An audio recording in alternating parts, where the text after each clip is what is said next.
Well, it's day 2 of jury deliberations in the criminal trial of former President Donald Trump. The jury has been talking for roughly 4.5 hours, working to decide verdicts for 34 charges of falsifying business records.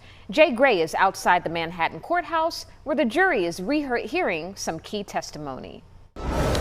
Well, day 2 of deliberations in this high-profile, high-stakes case begins with some unfinished business from day 1. As they wrapped up about 4.5 hours of deliberations yesterday, the jury had a couple of questions.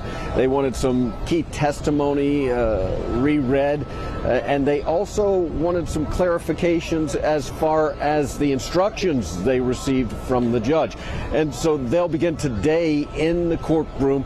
A court reporter will reread testimony from the first witness in this case, the former publisher of the National Enquirer, David Pecker, and the last witness in this case, Michael Cohen. At issue, it seems, is the idea of this meeting in Trump Tower between former President Trump, Pecker, and Cohen, and the plot to kill a story about an alleged affair. And so that seems to be something they are focused on, and they also have asked for a description of the law that applies to count 1 in this case. So clearly they are starting from the beginning. You know, a lot of people look at this and wonder, well, with these questions, who does it benefit? Is it better for the defense? Is it better for the prosecution? Don't judge anything from this. I've talked to lawyers who have told me both ways. Some have said it's great for the defense. Some have said it's great for the prosecution. I think what it points out is that we don't really know what's going on behind closed doors here. Neither does the former president, who today, as he came back to the courthouse, again blasted the entire process. I just want to say that this is a very sad day for America. The whole world is watching. And it's a very sad day for New York. I've gone through 2 of these trials already.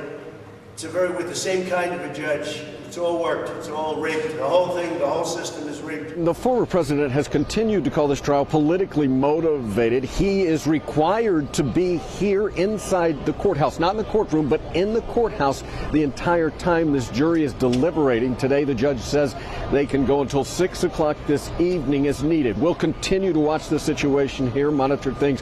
For now, though, I'm Jay Gray in Lower Manhattan. Back to you. And as always, stay with WXII 12 News for coverage of the trial. As soon as a verdict is reached, we'll let you know on air and send a push alert through our app, WXII 12 News.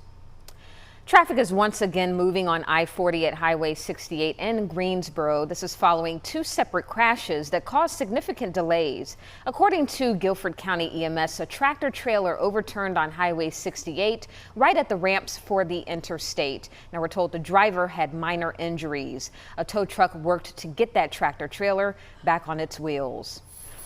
And just a few miles down the road, 2 vehicles crashed on I-40 near Sandy Ridge Road. From this DOT camera video, you could see multiple emergency crews responded to that scene. Several lanes were closed while those vehicles were towed away, and there's no word yet on if anyone was injured. In Burlington, another crash also impacted the morning commute. This happened around 9:30 on I-40 West near Maple Avenue. 1 lane of the interstate was shut down because of this. For a while, it was cleared. Now, no word on any injuries, and investigators are looking into what caused the crash. Turning now to your weather, here's a live look outside from our camera in Mocksville. I'm joined by meteorologist Dylan Hudler. And Dylan, what is the rest of the day looking like for us? Adriana, I got to tell you, it's looking really nice. Okay. Really nice. Yeah, certainly no issues with the forecast. We continue that just beautiful weather. A pretty picture over Mocksville here right around lunchtime, just after 12 o'clock. So let me take you around the region and talk about how good it feels outside. 71 in High Point right now, 73 for Yanceyville, warming up into the low 70s.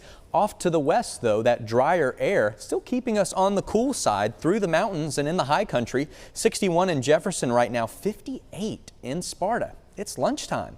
We need to be a little bit warmer than this, right? It's still pretty comfortable, though. Dew point values have dropped big time. The lower the number, the lower the humidity, and it's certainly dry outside. That nice dry air flowing in behind a cold front that moved through yesterday. high pressures off to the north in the Great Lakes area. That's going to help really usher in some beautiful weather for the next couple of days. Later this afternoon, just a few passing clouds, upper 70s for highs, nice and comfortable, and then down into the 70s and then 60s later on this evening. Coming up, we're going to talk about really how long this nice weather will last, when we begin to warm up and that humidity returns, and then the rain chances are back next week too. We're going to tackle all that here coming up in a few minutes. All right, Dylan, thank you. The Randolph County Sheriff's Office is mourning a deputy and his wife who were killed in a car crash. Sheriff Greg Seabolt says Deputy John Garner and his wife Alicia died in the crash while traveling home from vacation.